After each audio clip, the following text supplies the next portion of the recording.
In the next 13 springs, you'll give me 10 sons, the giant cowboy declared to the lonely black teacher, his voice cutting through the desert wind as townspeople gathered in stunned silence. The frontier settlement saw her as nothing more than a failed experiment, the educated Negro woman who dared teach in their midst, destined for inevitable defeat under their systematic cruelty. They whispered she'd be gone by winter, broken by isolation and contempt. But this towering stranger with calloused hands and surprising gentleness had ridden 200 miles specifically to find her, carrying secrets that could transform her from dismissed outcast to the most powerful landowner in 3 counties. His impossible vow held the key to everything, her hidden inheritance, his violent past, and a truth that would shatter their world's foundations. Would his arrival seal her doom as the town's latest spectacle, or unleash forces that would remake them all? The empty chairs stared back at Esperanza like silent judges. She straightened her shoulders and continued the arithmetic lesson to the vacant schoolhouse. Her voice echoed off cracked walls and broken windows. Outside, voices carried on the morning breeze, still talking to herself in there. Waste of good lumber, that building. Should have run her out months ago. Esperanza's hand trembled slightly as she wrote numbers on the weathered chalkboard. 3 students sat in the front row.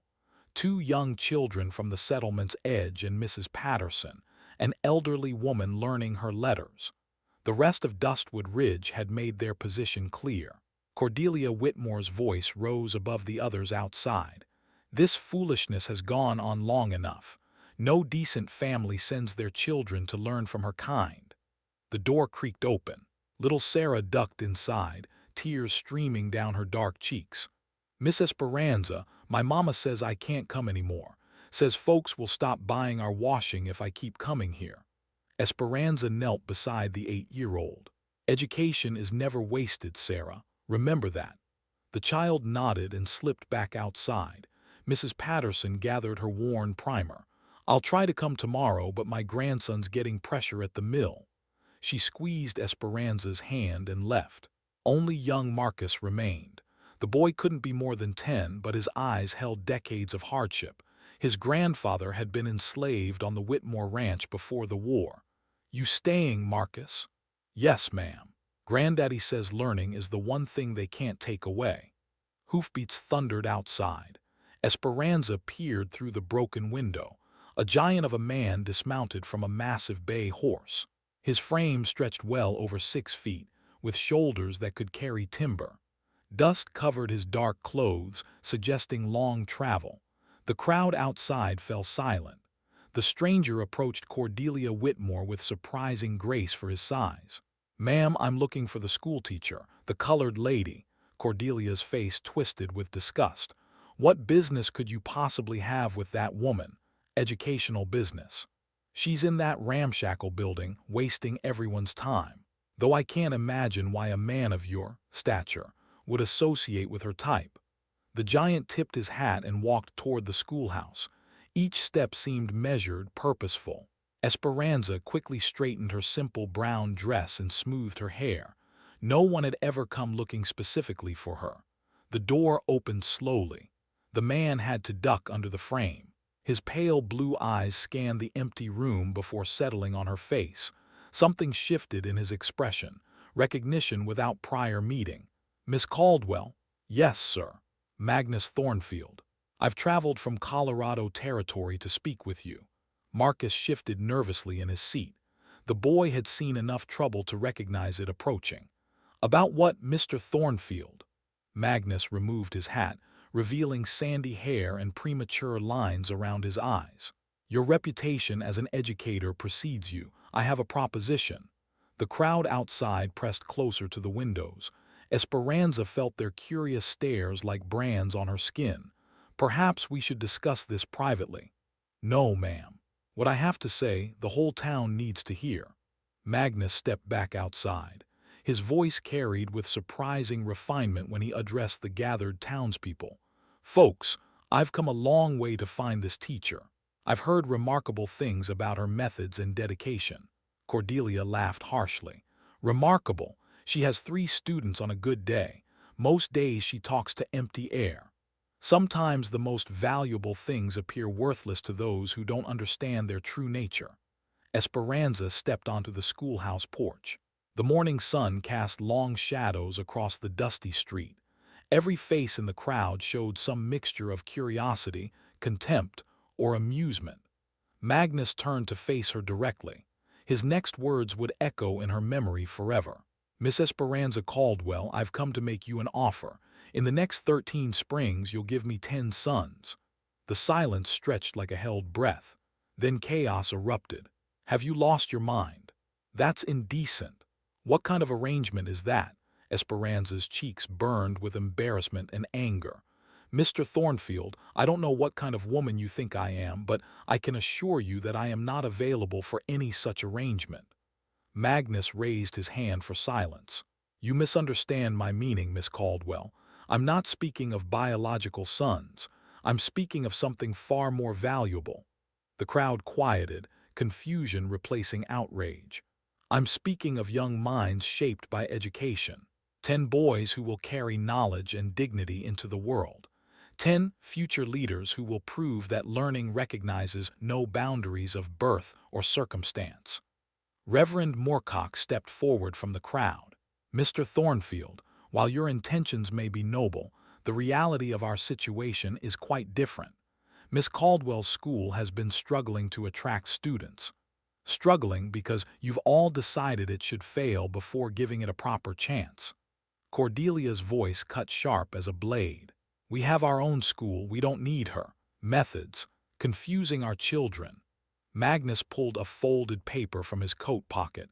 Esperanza recognized the formal letterhead immediately. Her inheritance notice. How had he gotten it? Her hands shook as the implications crashed over her. The mining fortune her uncle had left her in California. Enough money to leave Dustwood Ridge forever. To start fresh somewhere her skin color wouldn't determine her worth. Magnus's eyes met hers. He knew about the money. He knew she could walk away from all of this. "Miss Caldwell has choices," he said quietly. "She could leave tomorrow and live comfortably anywhere she pleased. The question is whether this town deserves the gift she's offering." The crowd began murmuring among themselves. Esperanza felt the weight of decision settling on her shoulders. Leave with dignity and wealth, or stay and fight for something larger than herself. Magnus stepped closer. "I'm prepared to help you build something lasting here, something that will outlive us both. 10 young men who will change the world through the power of education." The morning sun climbed higher, casting shorter shadows. The future balanced on the edge of her next words. The broken windows multiplied overnight. Esperanza swept glass shards into neat piles as dawn broke over Dustwood Ridge. Someone had also stolen her meager supply of chalk and torn pages from her precious books. The message was clear. Magnus appeared in the doorway carrying lumber and nails. He set to work without asking permission. His hands moved with practiced precision, measuring and cutting with tools he'd brought from his saddlebags. "Why are you helping me?" "Because what you're doing matters." Cordelia Whitmore's campaign intensified daily. The general store refused to sell Esperanza paper or ink. The boarding house owner tripled her rent. Even the church ladies turned their backs when she passed on the street. 3 days passed without a single student appearing. Mrs. Patterson sent word through a neighbor that her family forbade her return. Sarah's mother found work in the next county to avoid the social pressure. Only Marcus remained loyal, but his grandfather worried about their safety. Magnus worked steadily on the schoolhouse repairs. He replaced every broken window and reinforced the sagging roof. When Esperanza protested she couldn't afford to pay him, he simply continued hammering. The harassment followed predictable patterns: rocks through windows after dark, horse manure dumped on the front steps, anonymous notes threatening worse consequences if she didn't leave town voluntarily. Timothy Ashford lingered at the edge of school property each morning. The 12-year-old boy clearly wanted to join the lessons, but family loyalty held him back. His father owned the largest grain operation in 3 counties and served as Cordelia's most vocal supporter. One morning, Timothy crept close enough to hear Esperanza teaching Marcus about crop rotation. The boy's eyes widened as she explained how proper soil management could double wheat yields. He scribbled notes in the dirt with a stick. Magnus noticed the boy's interest. He began speaking louder when discussing practical farming techniques, ensuring Timothy could overhear from his hiding spot behind the oak tree. Miss Caldwell's methods aren't just book learning, Magnus announced to no one in particular. She connects knowledge to real problems folks face every day. The comment was clearly intended for Timothy's ears. The boy nodded eagerly before catching himself and looking around nervously. That evening, Timothy approached the schoolhouse after dark. Magnus stood guard outside while Esperanza conducted her first secret lesson. The boy absorbed information like drought-parched earth soaking up rain. My father says book learning makes men soft. Knowledge makes men powerful, Esperanza replied. Ignorance makes them weak. Timothy's progress was remarkable. Within weeks, he was reading at a level that surpassed many adults in town. His mathematical abilities impressed even Magnus, whose own education had been extensive before life took darker turns. The giant revealed fragments of his past gradually. Born to missionary parents in Boston, educated at Harvard before the war changed everything. A family lost to violence that drove him to become what he once despised. I spent years tracking dangerous men for money. Some deserved it, others were just desperate. Esperanza sensed deeper currents beneath his words. Magnus carried guilt that had shaped every decision since hanging up his guns. What changed? I realized I was becoming the very thing that destroyed my family. Violence bred violence until nothing good remained. 3 more families quietly expressed interest in secret lessons. The children would come after dark when prying eyes couldn't see. Magnus expanded his guard duties, watching for trouble while education flourished in shadows. The nighttime school grew to 8 students within a month. Esperanza adapted her teaching methods to accommodate varying skill levels and backgrounds. Magnus contributed practical instruction in carpentry, animal husbandry, and basic engineering principles. Word spread through whispered conversations and impressive results. Children who attended the secret sessions showed marked improvements in problem-solving abilities. Their parents noticed but dared not speak openly about the source of their progress. Cordelia organized a formal town meeting to address the school problem once and for all. The announcement promised a final resolution to what she termed this disruptive experiment. Magnus spent the day before the meeting making preparations of his own. He retrieved documents from his saddlebags that he'd kept carefully hidden, legal papers that could change everything if revealed at the right moment. Esperanza reviewed her inheritance letter one final time. The mining fortune offered complete escape from Dustwood Ridge's hostility, a comfortable life without daily battles or constant fear. Part of her longed for such peace, but 8 young minds depended on her now. Timothy showed leadership potential that could bridge racial divides given proper nurturing. The other students displayed talents that would waste away without educational opportunity. The meeting hall filled beyond capacity. Families crowded together while tensions simmered beneath forced politeness. Cordelia commanded center stage with practiced authority. This situation has disrupted our community long enough. We have children sneaking around at night instead of maintaining proper associations. We have outsiders interfering in family decisions. Magnus stood slowly in the back of the room. His height and bearing commanded immediate attention. I've seen remarkable progress in every child who's received Miss Caldwell's instruction. Perhaps the problem isn't her teaching methods but your resistance to proven results. What results? Cordelia demanded. She barely has any students. Because you've terrorized families into staying away. Despite your efforts, the children who do attend show improvements that surpass anything your established school produces. Timothy's father rose from his seat.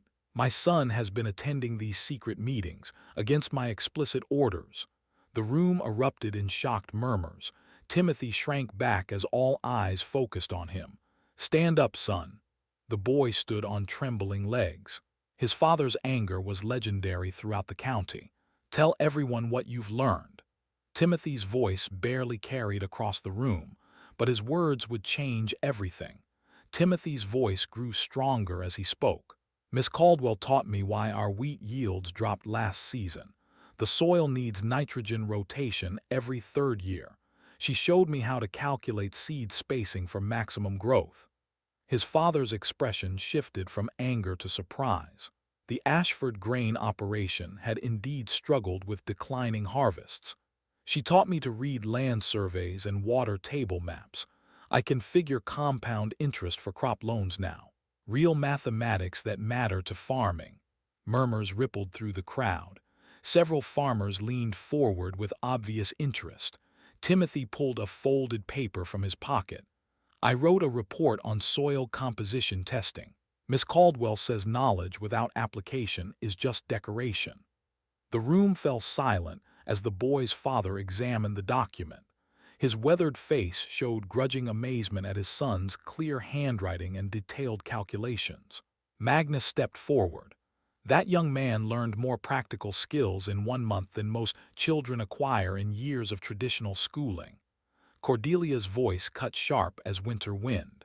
"Pretty words and farm tricks don't justify undermining established authority. We have proper schools with proper teachers. Then let's compare results directly." The challenge hung in the air like smoke from a gunshot.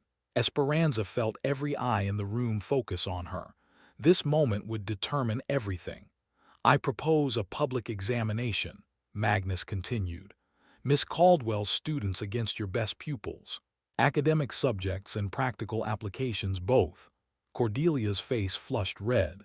She had expected to crush opposition through social pressure, not academic competition. "That's hardly necessary. Everyone knows the quality of our established education. Then you shouldn't fear the comparison." Reverend Moorcock rose from his seat near the front. His voice carried moral authority that commanded respect. "Perhaps such a demonstration would settle the matter fairly. Let results speak louder than assumptions." The crowd began taking sides. Farmers who had noticed their children's improvements supported the examination. Established families worried about social disruption if change proved necessary. Esperanza found her voice despite her racing heart. "I accept the challenge. 1 week from today. Public examination covering reading, writing, mathematics, and practical problem solving." The meeting dispersed with electric tension crackling between opposing groups. Magnus walked Esperanza back to the schoolhouse while shadows lengthened across the dusty street. "Are you certain about this?" "We've moved beyond certainty. Now we prove what we've built." The following days blurred together in intensive preparation. Magnus revealed the full scope of his education as he helped design examination questions. His Harvard training had included classical rhetoric, advanced mathematics, and natural philosophy. "My father believed knowledge belonged to everyone willing to work for it. He taught former slaves alongside plantation owners' children until violence forced them to leave Georgia."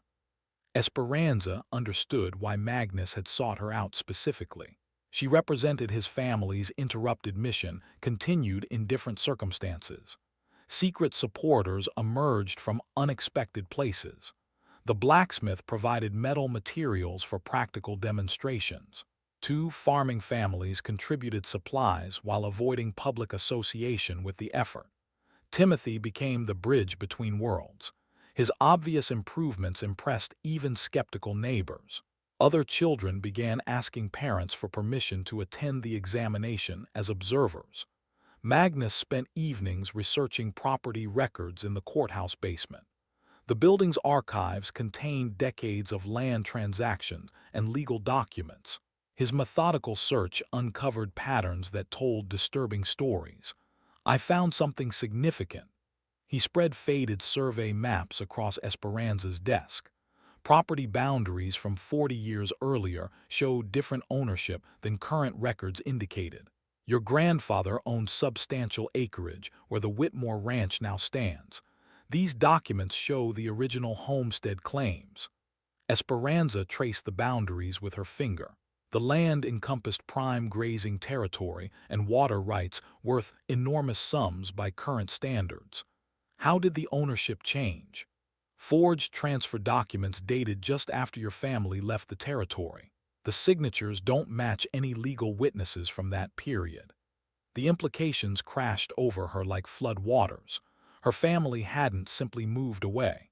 They had been systematically robbed of valuable property through fraudulent legal manipulation. Cordelia's husband signed as witness to the transfer, but the courthouse records show he was in Denver on business during the supposed transaction date. Magnus had uncovered not just historical injustice, but ongoing criminal fraud. The revelation shifted power dynamics completely. What do we do with this information? We use it strategically. Timing matters more than righteousness when confronting established corruption. The examination day arrived with unseasonably warm weather. The entire town gathered in the church hall since no other building could accommodate the crowd. Neutral observers came from neighboring settlements to witness the unprecedented contest.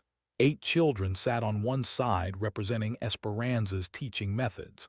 The established schools selected their 6 best students for comparison. The contrast was immediately obvious. Esperanza's students displayed calm confidence despite their diverse backgrounds and ages. The traditional students seemed nervous under pressure from family expectations and social scrutiny. The academic portions proceeded systematically. Reading comprehension, mathematical problem solving, written composition, and oral presentation. Each section revealed growing disparities in skill levels and practical application abilities. Timothy delivered a presentation on agricultural improvements that left several farmers taking detailed notes. Marcus solved geometry problems using construction principles Magnus had taught him.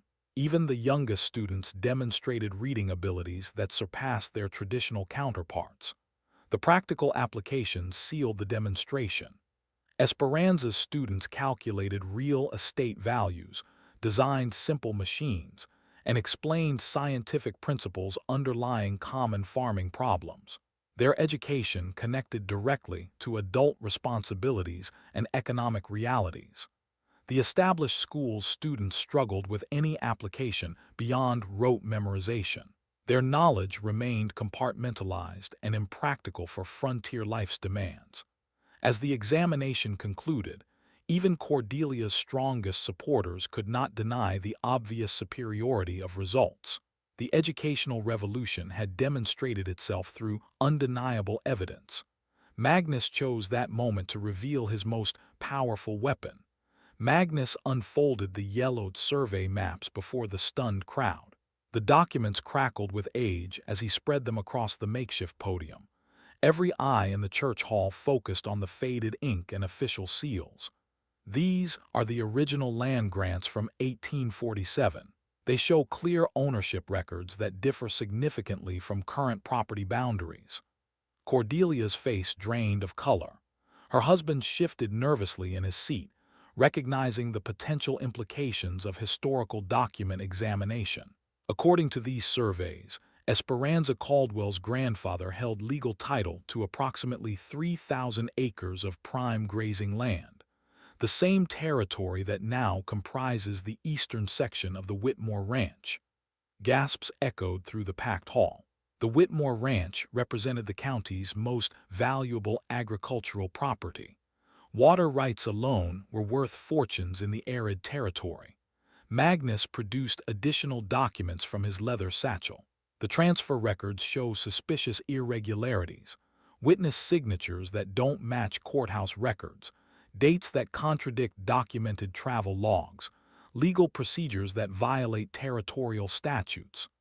Esperanza sat motionless as the revelations washed over the assembly. Her family's disappearance from the territory suddenly made perfect sense.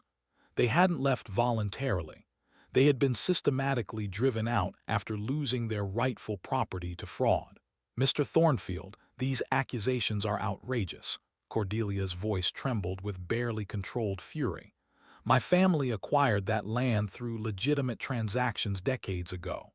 Then you won't object to a formal legal review of all documentation. The trap closed with devastating precision. Cordelia could not refuse without appearing guilty, but agreement would expose the fraudulent transfers to territorial court examination. Timothy stood suddenly from his seat among the other students. His young voice carried surprising authority as he addressed the assembly. Miss Caldwell never asked for anything except the chance to teach. You all tried to drive her away because you were afraid of what she represented. Now we discover she has more right to be here than most of us. His father's hand fell on the boy's shoulder with obvious pride. The transformation from opponent to supporter was complete and public. My son learned more in 2 months of night school than 3 years at our established institution. That's not an opinion. It's measurable fact demonstrated here today. Other parents began voicing similar sentiments. The educational superiority was undeniable after the public examination.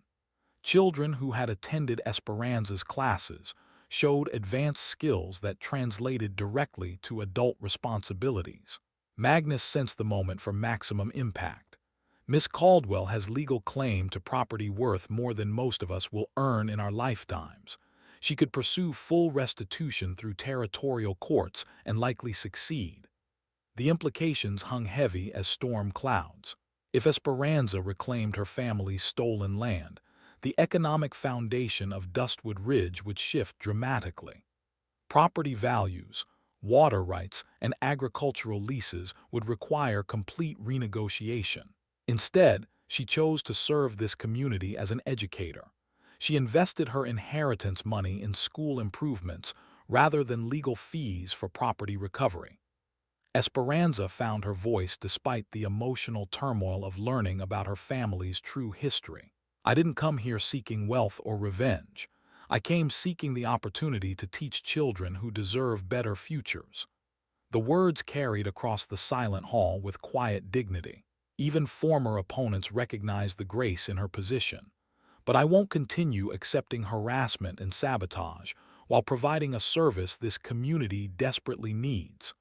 Magnus stepped beside her with protective presence. Miss Caldwell is prepared to establish the first integrated school in 3 territories, modern educational methods that prepare children for changing times. Reverend Moorcock rose from his seat with moral authority that commanded respect. Perhaps we should consider this an opportunity rather than a threat. Educational excellence benefits everyone's children. The crowd began dividing into new alliances based on demonstrated results rather than inherited prejudices. Practical parents recognized superior teaching when their children's improvement could not be denied. Cordelia made one final attempt to maintain control. This is all very dramatic, but we have established institutions that serve our community adequately. Your institutions just failed a public comparison test, Magnus replied flatly. 8 children with limited resources outperformed your best students in every category. Timothy stepped forward again with the fearless honesty of youth.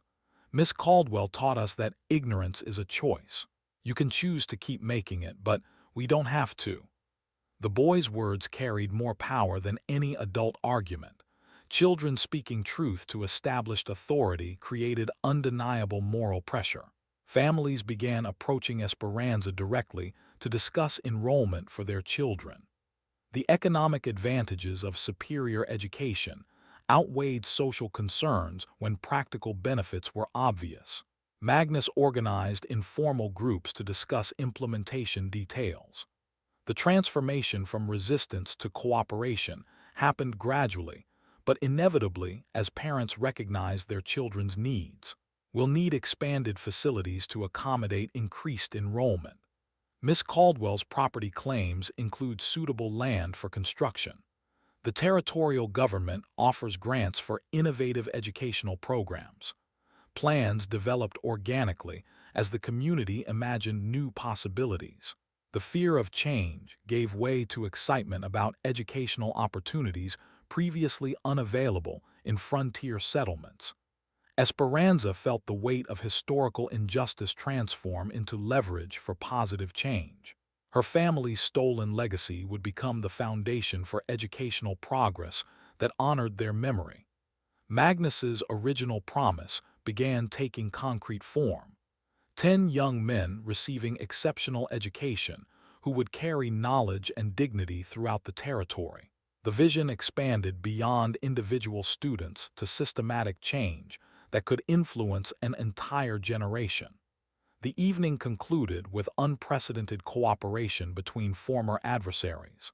Practical necessities created strange alliances as the community adapted to new realities. Cordelia departed in tight-lipped silence, her social authority permanently diminished by legal revelations and educational failure. The old order had crumbled under the weight of demonstrated truth. The legal documents arrived from the territorial capital within 10 days. Official seals confirmed Magnus's research. Esperanza held clear title to 3,000 acres of prime ranch land, mineral rights included. The fraudulent transfers were declared null and void by territorial decree. Cordelia Whitmore packed her belongings in bitter silence. Her husband faced criminal charges for document forgery and illegal property seizure. Decades of stolen prosperity crumbled under legal scrutiny that revealed systematic corruption, extending beyond a single family. The community watched in stunned fascination as power structures realigned overnight. Esperanza transformed from dismissed outcast to the largest landowner in 3 counties. Her inheritance combined with recovered property created wealth that dwarfed most territorial fortunes. Magnus handled the legal transitions with methodical precision. His Harvard education included sufficient law study to navigate complex property transfers. He ensured every document was properly filed and witnessed to prevent future disputes. You could own half the territory if you pursued every fraudulent claim. I want justice, not conquest. Esperanza used her newfound authority with careful restraint. She offered fair buyouts to families who had unknowingly purchased stolen land. Tenant farmers received generous lease terms that improved their circumstances rather than destroying them. The old schoolhouse was demolished to make room for a proper educational facility. Construction began immediately using local labor at wages that exceeded regional standards. The project employed dozens of men who had previously shunned any association with the despised teacher. Timothy supervised younger workers with knowledge gained from Magnus's engineering instruction. The boys' leadership abilities impressed adults who recognized natural talent when properly cultivated. Miss Caldwell says the building should serve the community for 50 years. Every detail matters for permanent construction. Other children from the secret night classes demonstrated similar growth. Marcus designed efficient water systems using mathematical principles that reduced construction costs. Even the youngest students contributed practical solutions that improved the overall project. Enrollment applications arrived daily from families throughout the territory.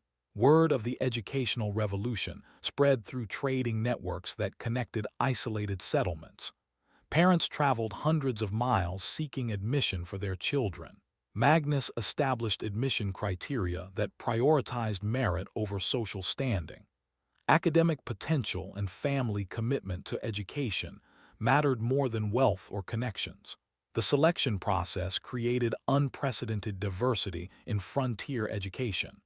We're not just building a school, we're proving that excellence recognizes no artificial boundaries. The first integrated classes began before construction was complete. Temporary facilities accommodated 60 students of varying backgrounds and abilities. White, Black, and Mexican children learned together using methods that emphasized cooperation over competition. Esperanza adapted her teaching techniques to serve the expanded population. She organized students by ability rather than age, allowing advanced learners to progress rapidly while ensuring struggling students received necessary support. Magnus taught practical skills that complemented academic instruction. Carpentry, mechanics, agricultural science, and basic engineering provided hands-on applications for theoretical knowledge. Students learned by solving real problems that affected their families and communities. The educational model attracted attention from territorial administrators in distant capitals. Government officials visited to observe innovative methods that produced measurable results.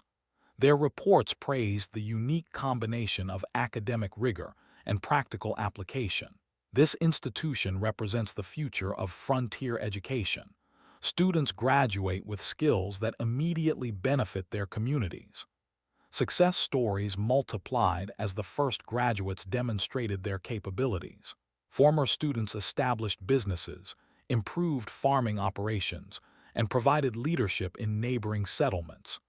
The educational investment paid dividends throughout the territory.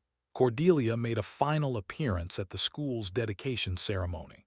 Her reduced circumstances were evident in worn clothing and borrowed transportation. The proud matriarch had become a cautionary example of justice delayed but not denied. She approached Esperanza with genuine humility that surprised former allies and enemies alike.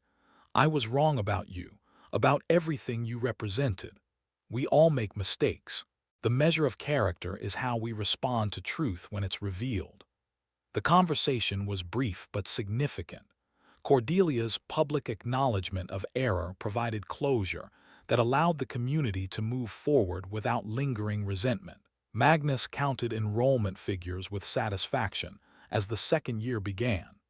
87 students attended regular classes with another 43 in evening programs for working adults. The original vision had expanded beyond his most optimistic projections. 10 young men now formed the advanced leadership class he had envisioned in his original promise. Timothy led the group with natural authority that bridged racial and economic divisions. The boys planned to establish similar schools in territories throughout the expanding frontier. Education multiplies when properly planted. These 10 will teach hundreds who will teach thousands. The mathematical progression of knowledge transfer created exponential impact that would influence generations. Magnus's impossible vow was becoming measurable reality through systematic implementation. Esperanza reviewed applications for the teacher training program funded by her recovered inheritance. Young women from across the territory sought instruction in modern educational methods that they could carry to isolated communities lacking proper schools.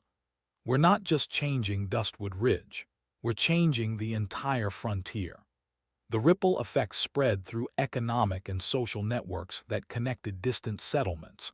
Former students carried letters of recommendation that opened opportunities previously reserved for established families. Merit began replacing privilege as the standard for advancement. Property values throughout the region increased as families relocated to access superior educational opportunities. The economic benefits of academic excellence attracted investment that transformed the entire territory from backward frontier to progressive settlement.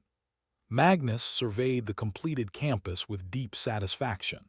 Modern buildings housed advanced equipment that rivaled Eastern institutions. The investment in permanent facilities reflected confidence in long-term success that would serve multiple generations. The impossible had become inevitable through persistent application of truth and dignity. Two outcasts had transformed an entire community by refusing to accept artificial limitations imposed by ignorance and prejudice.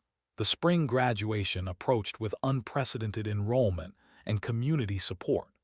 The graduation platform stood beneath towering oak trees that had witnessed the transformation of Dustwood Ridge. Families from across 3 territories gathered for the ceremony that would mark the completion of Magnus's impossible promise. 5 years had passed since his outrageous vow to the lonely teacher. 10 young men sat in the front row wearing identical blue sashes that identified them as the first leadership class. Timothy Ashford held the position of student speaker, his presence bridging worlds that once seemed permanently divided. Marcus represented the formerly enslaved families who had found dignity through education. 8 others came from diverse backgrounds united by shared learning. Esperanza stood at the podium reviewing her prepared remarks. The nervous teacher who once spoke to empty chairs had become a confident educator whose methods were studied throughout the Western territories. Her transformation mirrored the community's evolution from hostility to embrace of integrated progress. Magnus watched from the side of the platform with quiet satisfaction. The giant cowboy had fulfilled his promise through patience and strategic wisdom rather than force or intimidation. His 10 sons were ready to carry knowledge and dignity into an expanding world. Today we celebrate more than individual achievement, Esperanza began. We celebrate proof that excellence recognizes no artificial boundaries imposed by ignorance or prejudice. The audience included former opponents who now supported the educational revolution they once resisted. Practical results had overcome theoretical objections, as children demonstrated capabilities that benefited entire families and communities. Timothy rose to deliver the student address. His words carried authority earned through academic achievement and moral courage displayed during the community's most challenging moments. 5 years ago, Miss Caldwell taught empty chairs because fear prevented families from embracing opportunity. Today, we graduate knowing that education is the foundation of freedom and dignity. The young man's speech traced the school's evolution from secret night classes to the territorial model institution. His perspective provided historical context that reminded everyone how dramatically circumstances had changed. Mr. Thornfield promised 10 sons through education rather than biology. We represent that promise fulfilled, but also the beginning of something larger. Each graduate had already secured placement in positions throughout the territory. Some would teach in communities lacking proper schools. Others planned business ventures that would employ local workers at fair wages. 2 intended to pursue law degrees that would bring justice to frontier settlements. The multiplication effect was already visible in practical terms. Former students had established 17 schools in isolated communities, using methods learned at Dustwood Ridge. The educational revolution was spreading organically through networks of shared knowledge and proven results. Magnus stepped forward to address the assembly as construction supervisor and practical skills instructor. His role had evolved from mysterious stranger to essential community member, whose contributions were universally recognized. When I made my promise to Miss Caldwell, many of you considered it impossible or inappropriate. Today you witness the power of education to transform individuals, communities, and entire regions. The teacher training program had graduated 43 women who carried modern educational methods throughout the frontier. Young teachers armed with superior techniques were establishing schools that served previously neglected populations. Esperanza's inheritance and recovered property provided permanent funding for expansion that would continue indefinitely. The economic foundation ensured that educational excellence would not depend on temporary political support or individual generosity. These 10 young men represent the first harvest of a permanent planting, Magnus continued. Their children and students will carry this influence into the next century. The ceremony concluded with the presentation of graduation certificates signed by territorial officials who recognized the institution's exceptional standards. Each document represented individual achievement within a larger transformation that had redefined educational possibilities. Families gathered for celebratory meals that mixed formerly segregated social groups in unprecedented harmony. The graduation feast demonstrated practical integration that had evolved naturally from shared educational experiences. Timothy's father approached Esperanza with gratitude that reflected his complete transformation from opponent to supporter. The successful farmer credited his son's education with improving their agricultural operations and expanding economic opportunities. "You gave my boy knowledge that will serve him throughout life," More importantly, you taught him that character matters more than circumstances of birth. Similar conversations occurred throughout the gathering as parents recognized the gift their children had received. Educational excellence had created measurable improvements in family circumstances and community prosperity. Magnus and Esperanza walked through the campus as evening shadows lengthened across carefully maintained grounds. The permanent facilities represented investment in future generations who would benefit from their sacrifice and vision. The 10 sons are ready to change the world, and they're only the beginning. The promise had been fulfilled, but its implications extended far beyond the original commitment.